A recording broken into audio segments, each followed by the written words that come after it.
Welcome back to my channel. आज का जो चैप्टर है वो है मिठाई वाला चैप्टर 2। ठीक है, ये क्लास 6 का हिंदी का बुक है। सबसे पहले हम लोग बुक में जो प्रश्न दिया गया है उसको सॉल्व करते हैं। ओके, यहाँ पे है सेकेंड क्वेश्चन, अर्थ ग्रहण संबंधी प्रश्न। इसमें निम्नलिखित पाठांश को पढ़कर पूछे का प्रश्न। यहाँ पे कुछ पाठांश दिया गया है, उसको पढ़ के आपको सॉल्व करना है, जो कि मैं कर चुकी हूँ। ओके, नगर भर में क्या समाचार फैल गया? नगर भर में मुरली वाले के आने का समाचार फैल गया। मुरली वाले के आने का समाचार फैल गया। मुरली वाला कैसा दिखाई देता था? दुबला पतला गोरा 30-32 साल का दिखाई देता था। दुबला पतला गोरा 30-32 साल का दिखाई देता था। ओके, मुरली वाले को उस्ताद क्यों कहा गया? मुरली वाले को उस्ताद इसलिए कहा गया क्योंकि वह मुरली बजाकर गाना सुनाकर वह 2 पैसे में मुरली बेचता था। ओके, मुरली वाले को उस्ताद इसलिए कहा गया है क्योंकि वह मुरली बजाकर गाना सुनाकर वह 2 पैसे में मुरली बेचता था, इसलिए उसे उस्ताद कहा गया है।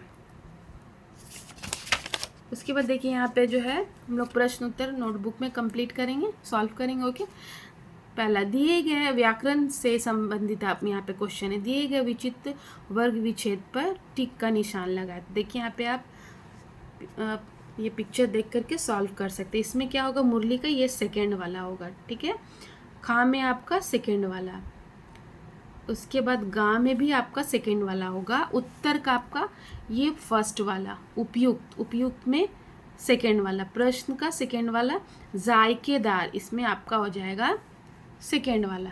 ओके, उसके बाद है आपका दूसरा क्वेश्चन है, नीचे लिखे शब्दों के पर्यायवाची शब्द लिखें।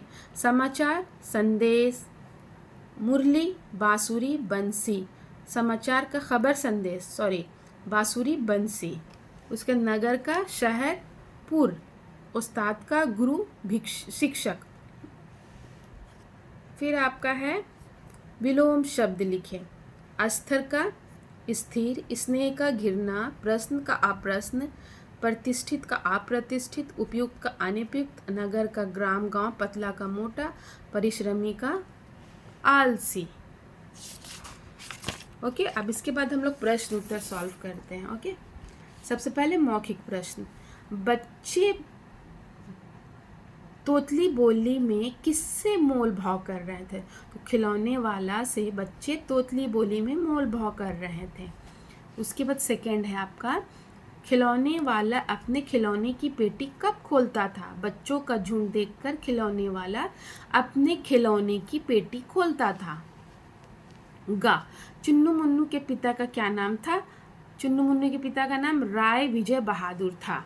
घा का खिलौने वाले से उसके दुख दर्द की कहानी किसने पूछी? रोहिणी ने खिलौने वाले से उसके दुख दर्द की कहानी पूछी। उसके बाद आपका है, खिलौने वाला बच्चों के लिए क्या क्या चीज़ें लाता था? खिलौने वाला बच्चों के लिए घोड़ा, हाथी आदि खिलौने लाता था। उसके बाद आपका है लिखित प्रश्न। ओके, लिखित प्रश्न में आपका है, खिलौने वाला गलियों में घूमते हुए मीठे स्वर में क्या गाता था? खिलौने वाला गलियों में बच्चों को बहलाने वाला खिलौने वाला गाता हुआ घूमा करता था। खिलौने वाला गलियों में बच्चों को बहलाने वाला खिलौने वाला गाता हुआ घूमा करता था। चुन्नू और मुन्नू ने खिलौने वाले से कौन से खिलौने और कितने पैसे में खरीदी? चुन्नू और मुन्नू ने खिलौने वाले से घोड़ा और हाथी 2 पैसे में खरीदी। रोहिणी के पति ने क्या खरीदा? रोहिणी के पति ने मुरलियाँ खरीदी। फिर आपका है, वृद्धा दादी ने 1 पैसे में कितनी मीठी गोलियां खरीदनी चाहिए? वृद्धा दादी ने 1 पैसे में 25 गोलियां खरीदनी चाहिए। उसके बाद अंगा आपका है, मिठाई वाले की आंखें आंसुओं से तर क्यों हो गई? मिठाई वाले को अपनी स्त्री और बच्चे परिवार की याद आने से उसकी आंखें आंसुओं से तर हो गई। इसके बाद आपका है दीर्घ उत्तरीय प्रश्न। ओके, दीर्घ उत्तरीय प्रश्न है। चलिए हम लोग इसको सॉल्व करते हैं। फर्स्ट का, गली में खिलौने वाले का स्वर सुनते ही क्या प्रतिक्रिया होती थी? तो आंसर आपका होगा, गली में खिलौने वाले का स्वर सुनते ही निकट के मकानों में हलचल मच जाती। छोटे छोटे बच्चों को अपनी गोद में लिए युवतियां चीखों को उठाकर छज्जों पर नीचे झांकने लगती। गलियों और उनके अंतव्यापी छोटे छोटे उद्यानों में खेलते और इठलाते हुए बच्चों का झुंड उसे घेर लेता था। खा, विजय बाबू भीतर बाहर दोनों रूपों में मुस्कुरा दिए। पंक्ति से कौन सा भाव झलकता है? तो आंसर आपका हो जाएगा, विजय बाबू भीतर बाहर दोनों रूपों में मुस्कुरा दिए। इस पंक्ति में ये भाव झलकता है कि जब मुरली वाले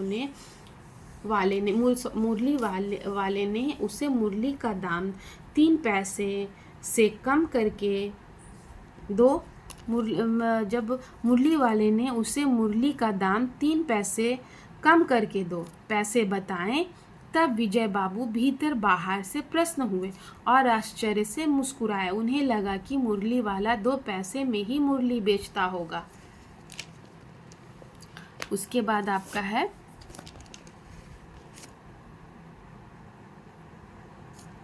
मुरली वाले ने विजय बाबू को मुरली की लागत के विषय में क्या बताया? मुरली वाले ने विजय बाबू को मुरली की लागत के विषय में बताया कि मुरली का असली दाम 2 ही पैसा है और मैंने तो पूरी 1000 मुरली बनवाई थी, तब मुझे इस भाव पड़ी है। विजय बाबू कहीं से 2 पैसे मुरलियाँ नहीं पा सकते हैं। अब है आपका घा। ओके, घा क्वेश्चन, पेट जो ना कराए सो थोड़ा, किसने किसके लिए कहा और क्यों? पेट जो ना कराए सो थोड़ा, यह रोहिणी ने मुरली वाले आदमी के लिए कहा, क्योंकि रोहिणी को आभास हो गया था कि उसकी कोई तो मजबूरी है या फिर समय का फेर वह इस तरह मारा फिरता है। अंगा, रोहिणी सस्ती एवं सुंदर मिठाइयाँ, खिलौने और मुरलियाँ बेचने का कारण क्यों जानना चाहती थी? लिखिए। इसका आंसर आपका क्या होगा? रोहिणी इस फेरी वाले के अजीब व्यवहार से हैरान थी। वह बहुत ही उत्तम और सुंदर चीज़ें बहुत कम दाम पर बेचता था, जिससे उसका कोई मुनाफा नहीं दिखता था। साथ ही उसका बच्चों के प्रति अपार स्नेह और बोलने का मधुर तरीका किसी आम दुकानदार जैसा नहीं था। रोहिणी इस रहस्य को सुलझाना चाहती थी कि आखिर वह व्यक्ति इतने घाटे में और इतने प्यार से यह सामान क्यों बेचता है। ओके स्टूडेंट, सारा क्वेश्चन मैं इस लेसन का सॉल्व कर चुकी हूँ। अगर आपको मेरा ये वीडियो पसंद आए तो please like, share and subscribe कीजिए। ओके स्टूडेंट, अल्लाह हाफिज़, बाय।